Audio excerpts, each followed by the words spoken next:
You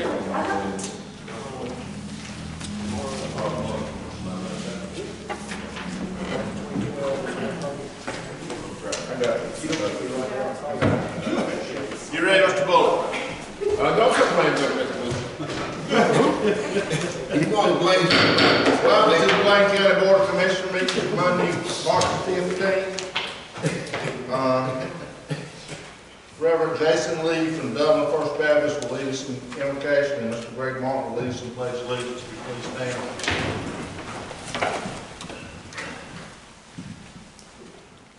Almighty God, we come before you tonight asking your blessing on this meeting. I express thanks on behalf of the citizens of this county for these who are leading us. And Lord, we ask for wisdom. You told us in James that if we'll ask, you'll give to all men liberally, contingent on our asking in faith. And so we do that this evening. Guide them, direct them.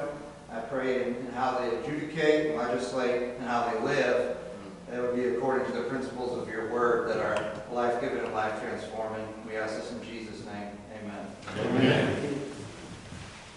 I pledge allegiance to the flag of the United States of America and to the republic for which it stands, one nation, under God, indivisible, with liberty and justice for all.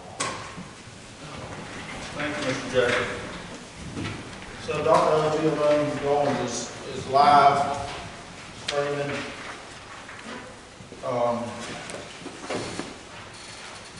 So I entertain a motion to approve the consent item. So moved. Mr. Bullock made the motion, second by Mr. Britt. Any discussion? Ms. Marie? Mr. Peterson? Yes. Mr. Gillespie? Yes. Mr. Britt? Yes. Mr. Bullock? Yes. Mr. Cogdale? Dr. Ellis? Yes. Mr. Hester? Yes. Mr. McGill? Yes. Dr. Mungoins? Yes. Okay, item 3, individual delegation wish to address the commissioners. No one's want to address the commissioners. Matters of interest to commissioners. Mr. Chair. Hold on, Mr. McGill. Just, we very blessed to have a very tranquil community. I just got back from Raleigh, and I'm thankful I live in Bladen County. But it seems like every year that tranquility is being sort of threatened more and more by just noise.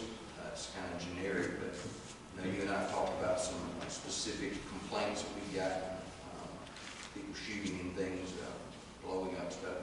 But even, I know there are noise ordinances, and I don't know where to begin with just asking the sheriff's department or whomever to maybe enforce. You can at times hear vehicles. They pass you, you can hear them, and they're 5 miles ahead of you. And a lot of older folks, it's unnerving, and maybe I'm getting old.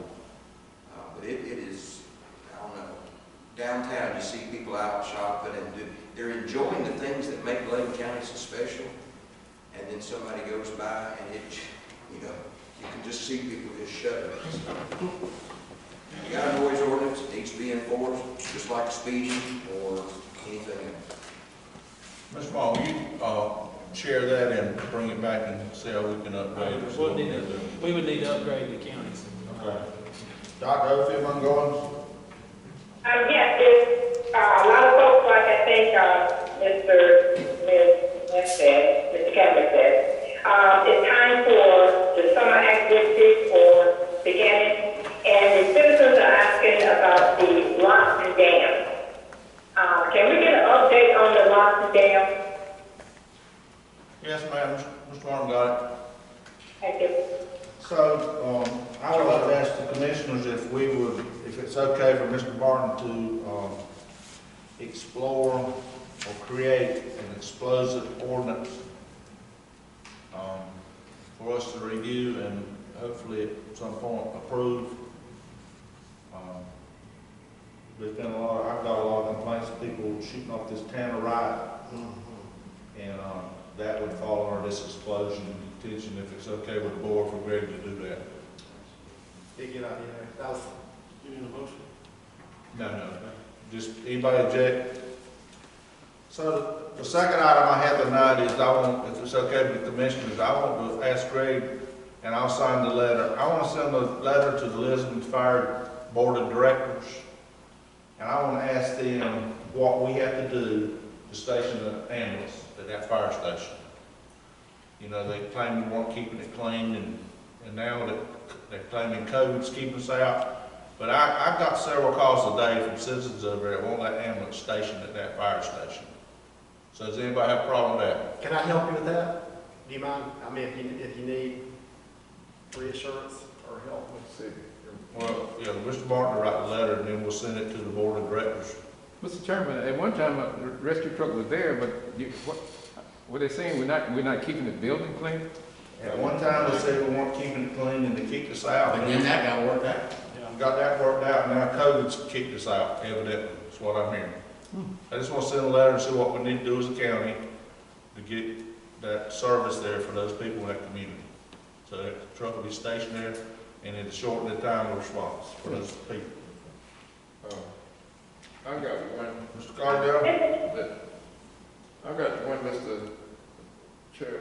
Yes, that sir. I want to ask. At one time, we had spoke about doing like a joint meeting, doing some type of workshop session with different municipalities and trying to correlate something with that. Can we see about doing something like that, maybe meet with some of the elected officials from the town, from each one of the towns, and kind of see what's going on in the communities? Like, all we hear is people calling from here and there and all over the place. Mr. Chairman, normally the Municipal and County Association of Bladen meetings are held quarterly, and there are dinner meetings, and all the town council members and county commissioners are invited to attend, and the Council of Governments helps to serve as kind of a liaison to help coordinate and facilitate those. But since COVID, you know, for about a year now, those haven't been held, so we can, whatever you all want us to. Mr. Look, aren't you the chair? Are you still chair? Were you chair? Was the chair at one I time. was the chair at one Who's time. the chair now? Maybe a municipal. Maybe They a town. rotate. I believe a municipal person the chair Yeah, he now. was, that's right. We'll just find out when they're going, we'll get back on the schedule and see what it costs. Okay, I'm just trying to figure out when we can get that kind of communication. That's what that's for. Okay. Anyone else? Yes, this is Dr. Mike Owen. Okay. Okay, I just have a question about our fire department, our volunteer fire department. Have we looked at trying to hire any firefighters to support the county? That's up to the individual volunteer fire departments, I think. A couple of departments have done that. Some, No. Tar Heel has done it, Ammon. and Ammon has done it, but Oh, it wasn't through the county. Tar you're Heel, saying they hired firefighters full-time or to serve their area? yeah, I don't know if they're full-time, they may be part-time. the one Tar Heel is, Full-time's got full-time. and this town's full-time. We think this town Tar Heel and Ammon. Okay, I thought so. Okay, yeah, thank you. All right. Okay. I got some more complaints about the roundabout at BCC. I don't know if you've heard anything back from them since we've sent the letter, Mr. Mark. No, sir, I have not. I'm trying to remember what the gist of the letter. Where students were trying to cross to go to Chance. Oh, on this side of the roundabout, yes, sir. And also, it's really dark there too, that's another thing. When you're coming up on, remember they had four-way stops, they had flashing lights everywhere. And since they took all that down, it's really dark. I've had complaints on that too, they just running straight across. Yeah, and you can see where, you see Being skid marked mark where they've gone straight across Oh, the median there. we can send it. So that's at the BCC side? That's correct. Well, you talking about the roundabout? I'm talking about the roundabout. Yeah. Well, the school safety is at the college, right? It was on this side of that roundabout, yes, sir. Between the, But letters have between been the sent college. for that. We haven't heard anything back from that yet. Right, but we've sent letters. Yes, sir. Yeah, I was just asking if he heard. Yeah. Maybe But oh no, you know, that roundabout is really terrible. If we talking about, it's terrible. It's here to stay. When we put the thing for the walk through, we already addressed that, right, by crossing the traffic. You dealing with that, right? 11%. Kids walking across the street. Yes, From the college to that store. Yeah, he did a letter on that. That's done. we know. But in the roundabout, He said how dark it He is. said it's dark out there, people running through. they need something out there to indicate that that roundabout exists. That's what's happening. You can't see the thing. You need something like a light out there or something. That's But what he say a said. roundabout ahead or something like that on the highway to let you know it's coming up. Okay, I'll okay. send it. Okay, we got it. Thank you. Anything else? Okay, so we'll do a special recognition for,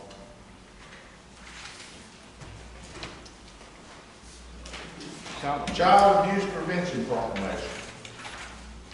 Ms. Vicki Smith and Sheila Berkeley will receive.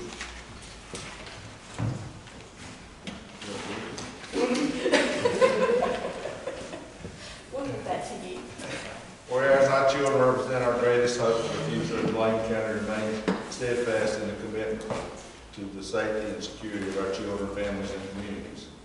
And whereas every child is entitled to be loved, cared for, nurtured, and be free from verbal, sexual, emotional, and physical abuse and neglect. And whereas the responsibility of every adult who comes in contact with a child to protect that child in a inalienable right to a safe and neutral childhood. And whereas Bladen County has dedicated individuals and organizations who work daily to counter the problem of child maltreatment and to help parents obtain the assistance they need. Whereas our communities are stronger when all citizens become aware of child malnutrition prevention and become involved in supporting parents to raise their children in a safe and neutral environment. Whereas effective child abuse prevention programs succeed because of partnerships among families, social services agencies, schools, religious and civic organizations, law enforcement agency, and the business community. Whereas all citizens, community, agencies, faith organizations, businesses will work to increase their effort to support families. Now therefore be it resolved that the Bladen County Board of Commissioners do hereby proclaim the month of April 2021 to be Child Abuse Prevention Month.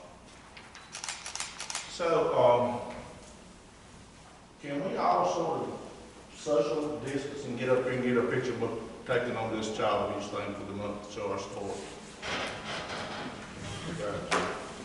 That'd be the right thing to do. We can get up there and just, maybe we can get a wide, I don't know if they get a wide that thing will long.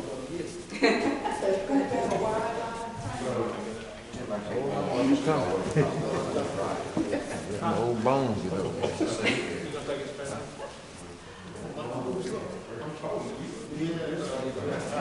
gonna put the short people in the front.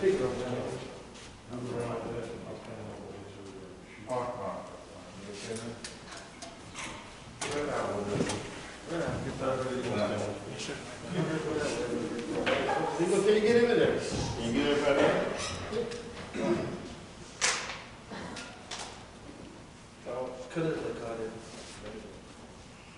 Will they come off? Yeah, make sure you see, yeah, I can all your head, I can see all your head. Go ahead.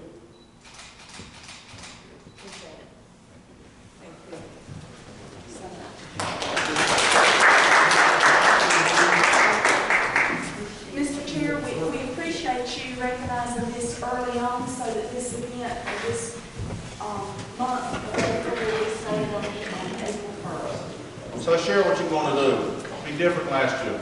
It is going to be different.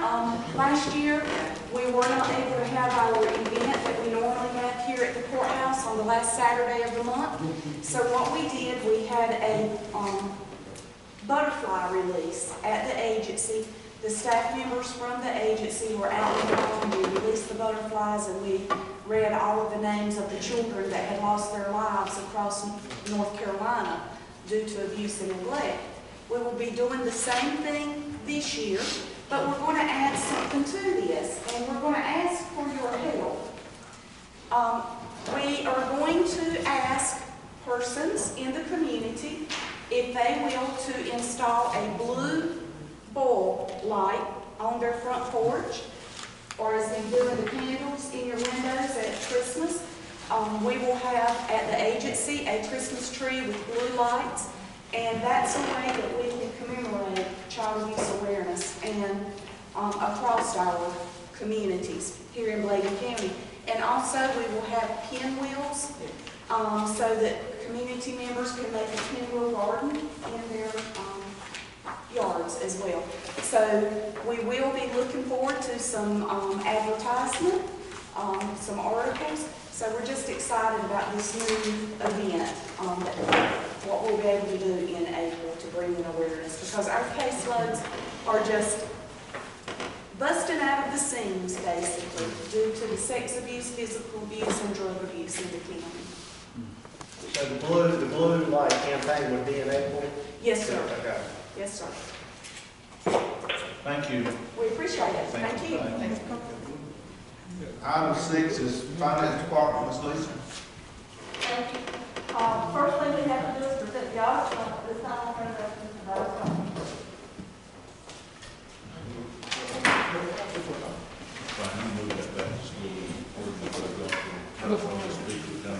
Mr. Chairman, was a handout given for that, his report? Is there a handout for his report? At the last meeting. Get it last week. Last meeting. Okay. Good evening, everyone. Thank you again for allowing us to prepare your 2019-20 audit. You do have a copy of the bound version as well as the audit presentation handout. I'd like to begin by thanking Lisa and Greg and all of the staff. Those at all your different departments were very helpful in providing us information and being quick to respond and reply and helping us get through the process.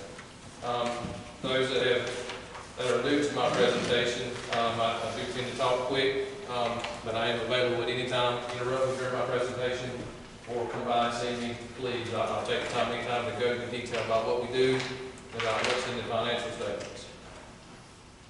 The first area I'd like to start is page 1 of the presentation, which is about 2 or 3 pages into it.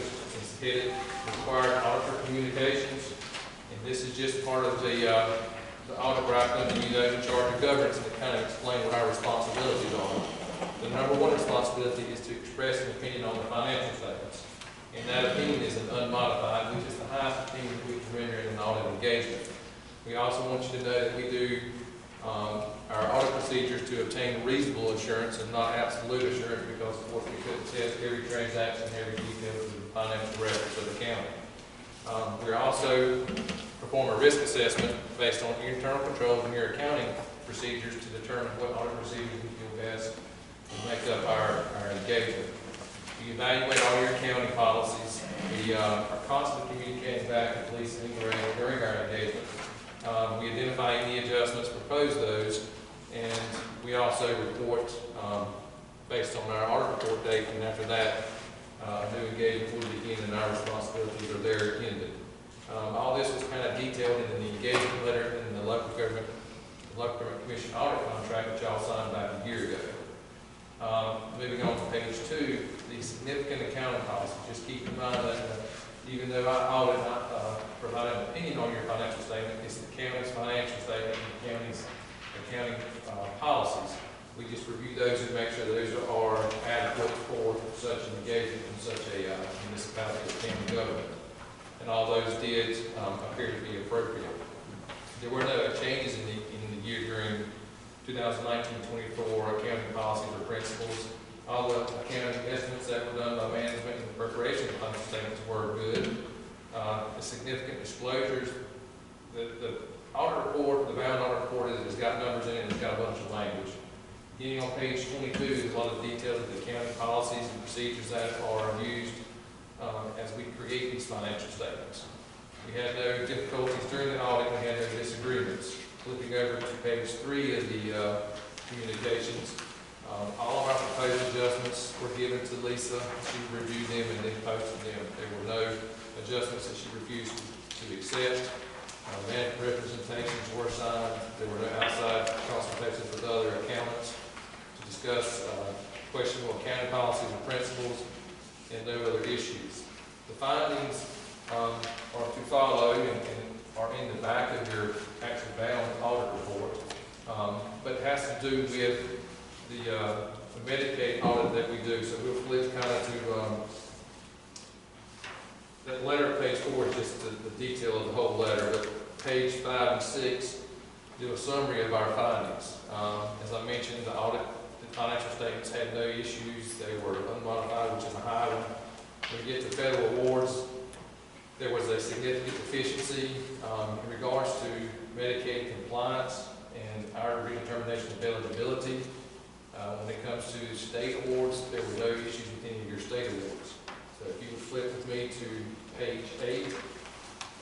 Page 8 detailed list the issues that we had with your Medicaid, our Medicaid review of eligibility and the process that it's being done. And keep in mind, this is a repeat finding, but it's not a finding that's not throughout the state.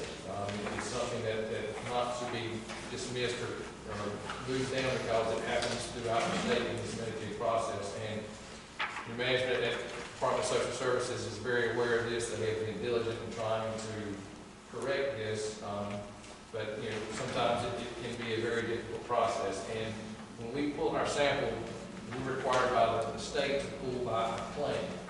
So that claim that we may pull in July could have been from an application that was 6-8 months ago. So here it is, March of 2021. We don't get our first sample until May of 2020. So we're back behind it. So in a perfect world, if everything was corrected and you're in the corrective action plan, this year's audits would kind of start seeing the effect of it. But since the time we had this finding 3 years ago, things were put into place between the finance office and those at DSS. So it's not something that's being taken lightly. They are reviewing and going through it. So I'm not going to get all the details that are listed in page 6 and 7, but just know that we're looking into it and we're trying to do what we can to help DSS and the finance office. So any questions about that, I'd be happy to talk to you here tonight or in detail later on. The corrective action is outlined on page 10. And this is just an overview of it. Vicki and the staff at DSS will try to go into more detail on any questions you have. Any questions on the financial statements or the compliance issues? Anyone have any questions? Going through the slides on page 11, these are the financial information that I just kind of pulled that seemed to be most important. Your dashboard that you get from Lisa each month kind of hits on these, so I'm going to kind of talk fast as I go through them. Interrupt me if you see something you'd like to talk about. The first slide deals with cash. You can see in the general fund how cash has stair-stepped over the past 5 years. The next slide on page 2 is the same thing, but it's for your business life fund, which is solid waste, water. Moving on to slides 13 and 14, this is a 5-year comparison of your revenue and your expenditures within the general fund only. That first one on taxes, you can see is your growth in your tax base. That's positive outlook, and you start to see that because people are investing in your county and the economy is growing. Other taxes, that's local option and franchise taxes. Grants, you see that going up and down. That changes as grants come in based on specific projects. Also, the way things have handled, the state is doing some more direct pay. The revenue is coming in as well as some of the expenses going out. Permits and fees really aren't measurable. Sales and services have been creeping up. A lot of that has to do with jail fees now being charged. Miscellaneous and investment earnings, not really much to talk about. You see general government, public safety has been stair-stepping, but again, as jail fees have come in, jail costs are going up. Human services, that's been stair-stepping down. That also has to do with the expenditures that are being paid directly by the state and doesn't flow through the county. Any more educational costs goes up and down as specific needs are met. Culture and recreational and debt service. Of course, debt service has increased as some of this new debt is starting to come online. Slide 15 just shows your general fund expenditures and revenue side by side. So you see your operating revenue was in a surplus for 2020. The next slide is your fund balance. total fund balance compared to what's restricted each year. You can see as cash it's stepping up, so it's a positive trend for the county, and I do ask you to keep that up as a citizen of Bladen County. I like thinking that fund balance is there to take up for natural disasters, years and years, and now we've got pandemics and things of that nature, and when you have taxes that are starting to tail off a little bit because it's not a requirement to pay anymore, it's nice to have fund balance to get things done. To be able to have fund balance to take care of natural disasters, until FEMA can come in, because FEMA's starting to get a little bit late pay these days. But then they've had so much going on in the past 5 years throughout this country. Line 7 on slide 17 shows fund balance as it is growing against the state. So the state took a little dip this year, and Bladen County has continued to increase. Slides 18 and 19, I'm not going to get on that. You can see it's just a pie chart of where your revenue is coming in as a total to the general fund, and where you're spending your money as the expenditure. That's compared to 19 and 20. So you can see the percentages slightly off from one year to the next. Slides 22, 23, look at your revenue for your water fund and your solid waste funds. Slides 24 and 25, doing an analysis of your expenditures to your revenue. Do keep in mind that the rate did increase for around September 20th for the 2021 year, because in the water fund and the solid waste, the rates went up for 2021 in that budget. So you'll start to see your expenditures hopefully match back up to the expenditures in your solid waste funds. The last two slides deal with the property tax collection rate as well as the property valuation. You've got a little bit less than the state average for 2020, right below 96%, but the state average is based on 1819. So I would imagine in 1920, due to the COVID issue, your state collection rate is going to drop a little bit. But as I always like to do, please give your tax collector all the support you can and doing what you can to collect back taxes. There's a 10 years statute of limitations, and once that's gone, those taxes are no longer collectible. And the longer you wait to collect taxes or money from anybody, the slimmer your chances are of getting it. The last slide just shows what your property valuation has been. 2015, as you're aware, was the last time you did revaluation, as it's starting that process for a year or two to come in the future. So right at $2.8 million. Any questions on any of that information that I've quickly gone through? Any questions? Thank y'all again. Appreciate all we can do for the county and what y'all do for us.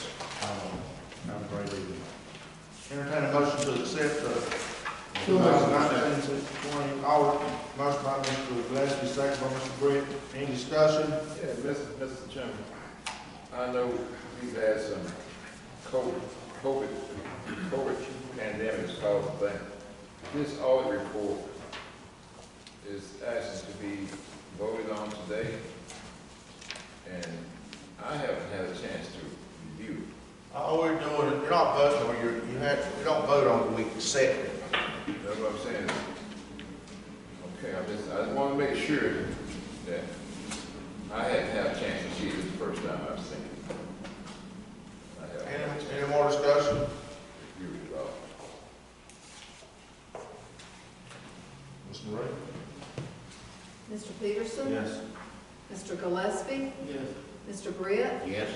Mr. Bullock? Yes. Mr. Cockdale? Yes, I will. Dr. Ellis? Yes. Mr. Hester? Yes. Mr. McGill? Yes. Dr. Mungowens? Yes.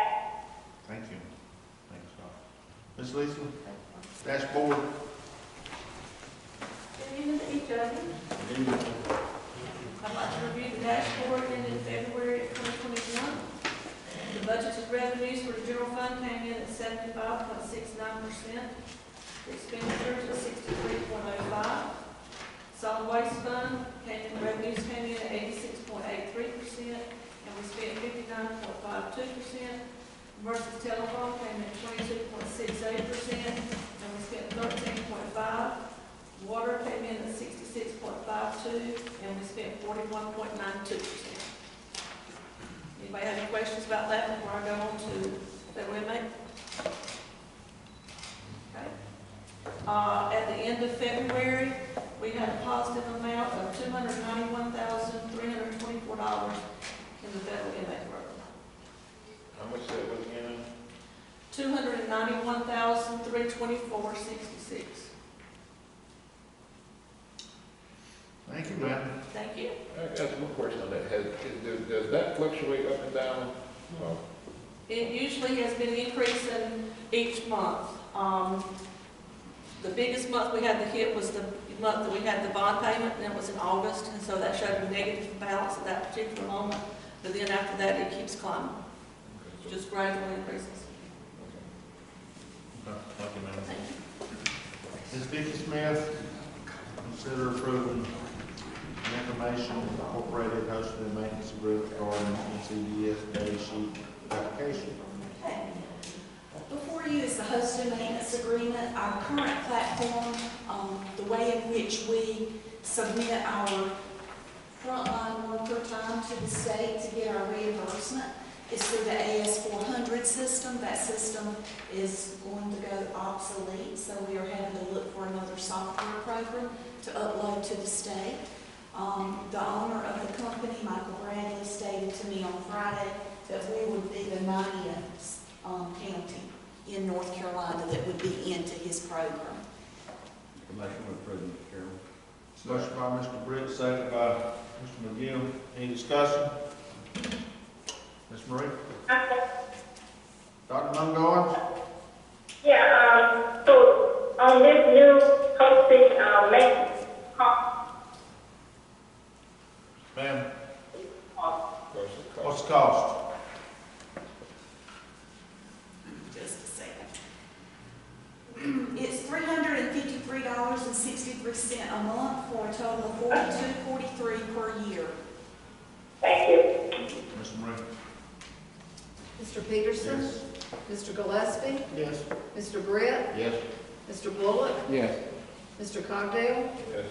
Dr. Ellis? Yes. Mr. Hester? Yes. Mr. McGill? Yes. Dr. Mungoins? Yeah, Thank you, Ms. Vicky. Thank you, I appreciate it. Health Department, Dr. Terry Duncan, consider approving the clinical affiliation agreement with Winston-Salem State University. And this agreement would allow nurse practitioner students to come to Bladen County Health Department in Winston-Salem State through the clinical rotation. Motion to approve. Motion by Mr. Britt, second by Mr. Bullock. Any discussion? Ms. Marie? Mr. Peterson? Yes. Mr. Gillespie? Yes. Mr. Britt? Yes. Mr. Bullock? Yes. Mr. Cogdale? Yes. Dr. Ellis? Yes. Mr. Hester? Yes. Mr. McGill? Yes. Dr. Mungoins? COVID update. Good news for the county this time. Positive cases in the state, first of all, were 886,218 as of today, with 11,709 deaths. Recovered 874,509, with 976 hospitalized. That's the first time under 1,000 in quite some time. And today, a 5.2% positivity for the state. For Bladen County, 3,038 positive cases, with 67 of those active, 41 deaths, 2,930 recovered, 8 hospitalized, and we're at an 8.3% positivity. For the month of March, the 15 days, all but one day were we within 2 to 4% of what the state has. We're about 2 to 4% higher each day, except for one, and we were 0.6% around the 5th of March. We are, as of today, one of 10 counties that has a greater than 6% positivity. There were 14 counties that had no data on the map today, with the remaining counties less than 6%. We're continuing to test Monday through Friday. At the health department, we've had now greater than 26,000 people tested. For our demographics, that 25 to 49 age group continues to be the most group that has the most positive cases, followed by the 50 to 64, and that hasn't changed since we first started getting that data in June of 2020. Our females continue to lead now with about 54% of the cases compared to 45 male, with African American 25.7, Caucasian 47.2. We do note that of the deaths, 33 of the 41 we have known comorbidities for. And those comorbidities included cardiac disease, lung disease, diabetes, and kidney disease. And we did have 8 or so that were associated with congregate living. So the big news again is the vaccine, and where we are there, we continue to have in our county 20.3% have received their first doses, and 12.5% have received second doses. That compares to our neighboring counties of Robinson County had 14.1% first doses, 8.6 second.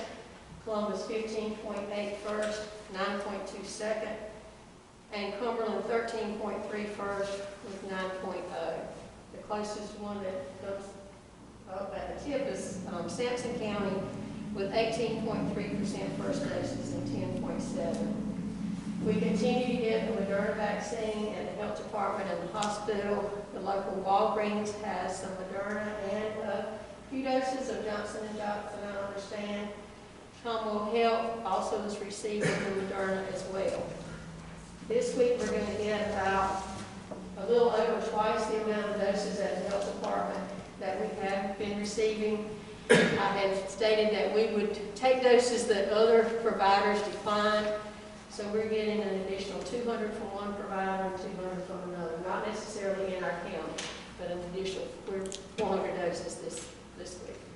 So we're excited. We already have slots for those folks and are taking appointments now. Any questions? Yes, I got one. I've had people that have called me about getting shot, and I think maybe it's confusion with hearing on the news about people taking shots. And then some of them are going like now to Walgreens and saying that they're not 65.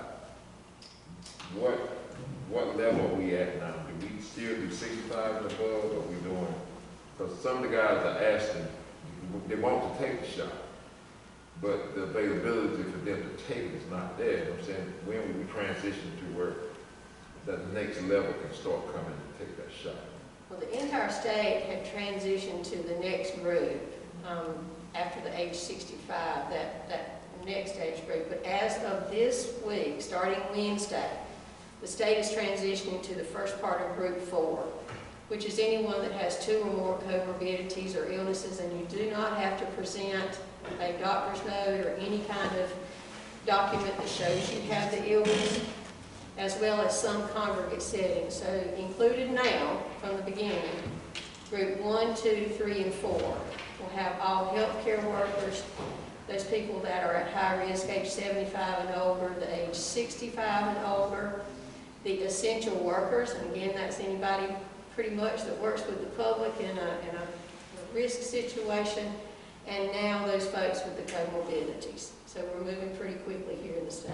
So the person's 45, 35, and they have health issues, they can go and they're eligible to get a shot. That's correct. And they don't have to present anything. No, sir. So they can go.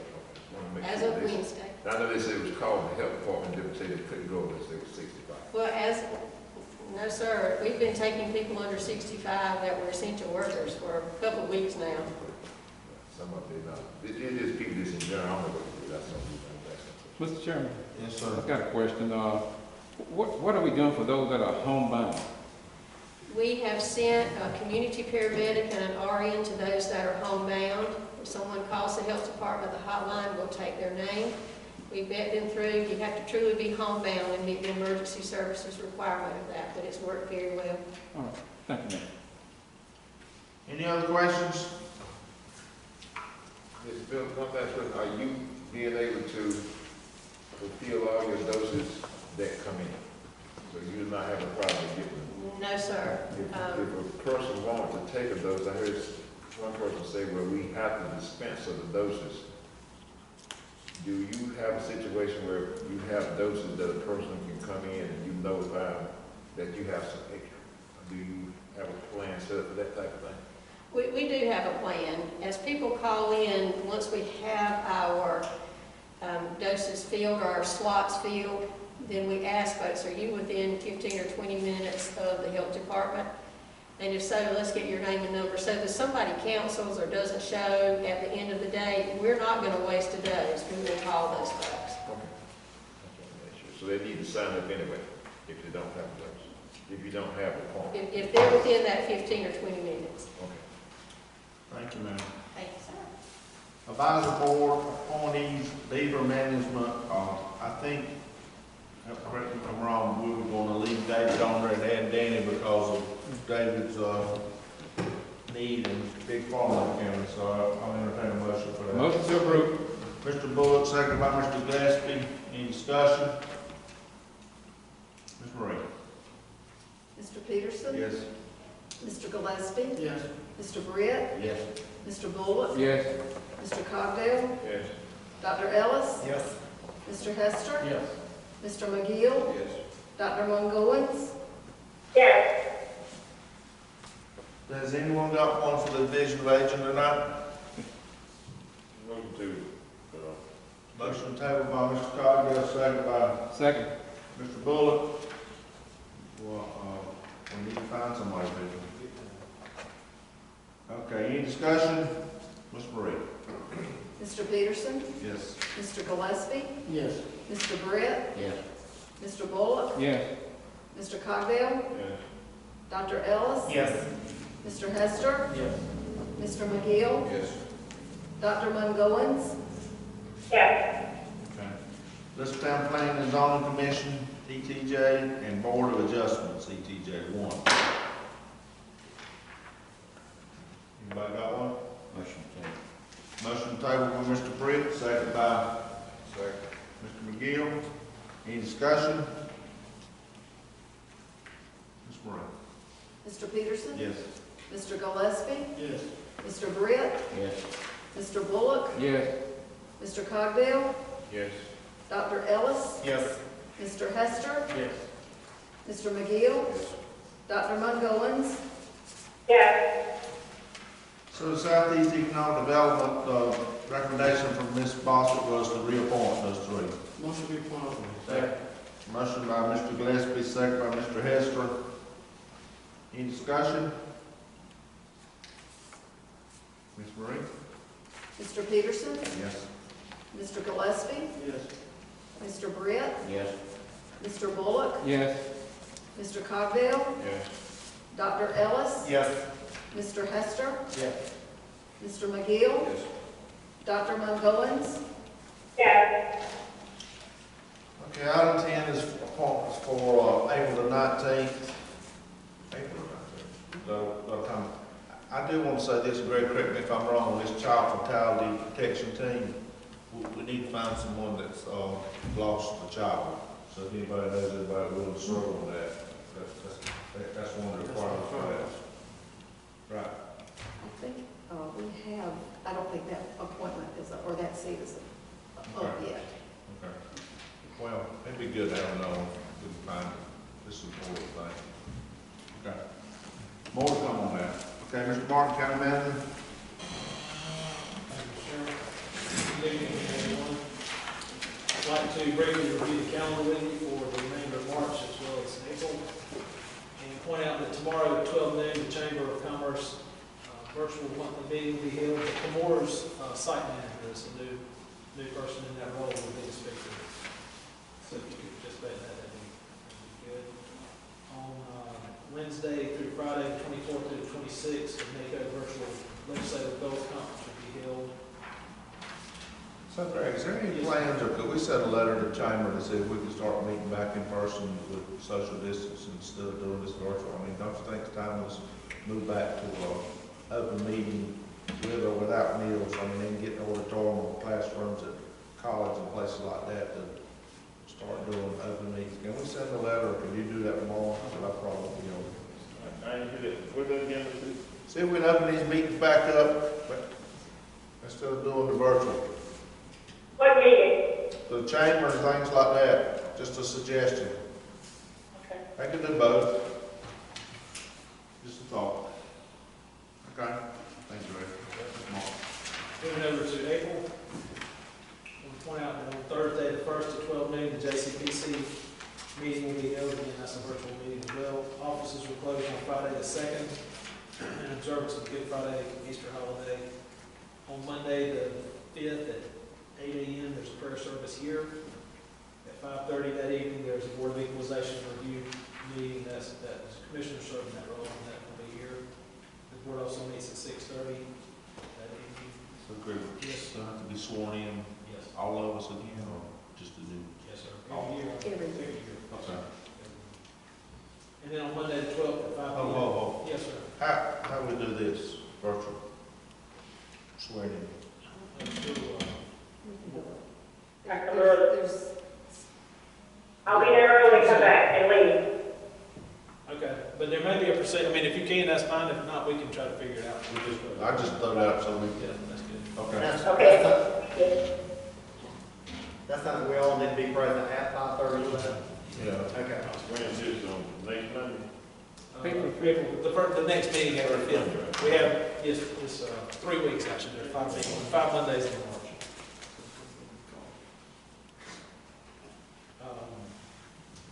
Again, on the 12th, Health and Human Services Advisory Committee meets at 5 p.m. and the board meets on the 19th at 6 p.m. So that's our virtual platform, is it? You talked about, can you take that virtual platform off that, On the tax, on the health department? on the health, okay, good. Yeah.